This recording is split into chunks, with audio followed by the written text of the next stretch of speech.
छोरी चल रे छोरी चल रे धमाकेदार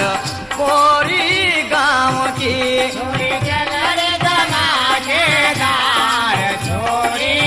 गाँव की छोरी चल रे धमाकेदार छोरी गाँव की छोरी चल रे धमाकेदार छोरी गाँव की हो गाँव की हाँ गाँव की हो गाँव की हाँ गाँव की हो गाँव की हाँ गाँव की हो गाँव की हाँ गाँव की छोरी चल रे छोरी चल रे धमाकेदार कोरी गाँव की छोरी चल रे धमाकेदार छोरी गाँव की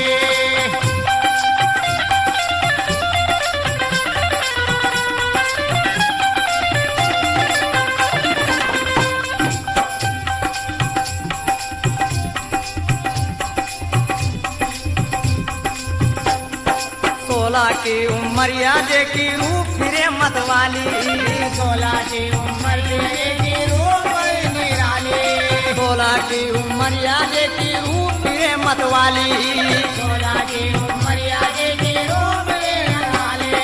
रूप की मतवाली भैया रूप की मतवाली रूप की मतवाली भैया रूप की मतवाली बहुत बढ़िया 16 की उमरिया जे की रूप फिरे मतवाली 16 की उम्र की रूप निराली रूप की मतवाली भैया रूप की मतवाली रूप की मतवाली भैया रूप की मतवाली जे को यौवन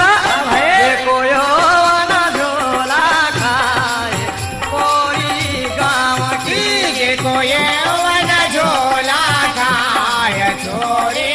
गाँव की जे को यौवन झोला खाए छोरी गाँव की जे को यौवन झोला खाय छोरी गाँव की छोरी चल रे धमाकेदार छोरी गाँव की छोरी चल रे धमाकेदार छोरी गाँव की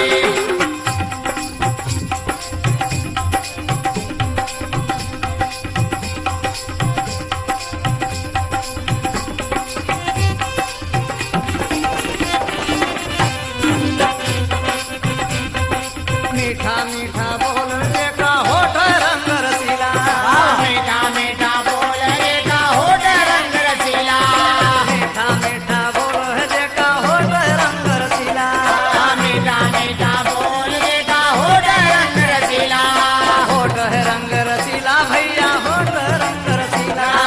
होठ रंग रसीला भैया होठ रंग रसीला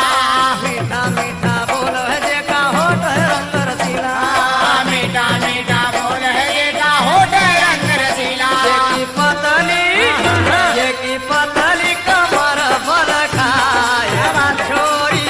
गाँव की जे की पतल कमर बल खाय छोरी गाँव की ये की पतली कमर बल खाए छोरी गाँव की जे की पतल कमर बल खाय छोरी गाँव की हो गाँव की रे भैया गाँव की हो गाँव की रे भैया गाँव की छोरी चल रे धमाकेदार कोरी गाँव की छोरी चल रे धमाकेदार छोरी गाँव की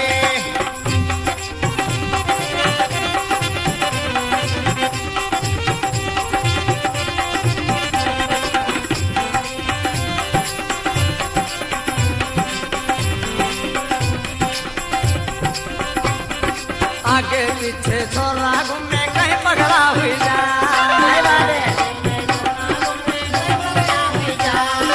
आगे पीछे छोरा घूमे कहीं पगला हुई जा आगे पीछे छोरा घूमे कहीं पगला हुई जा पगला हो जाए महेंद्र कहीं पगला हो जाए कहीं पगला हो जाए महेंद्र कहीं पगला हो जाए कहीं पगला हो जाए कबीर भाई कहीं पगला हो जाए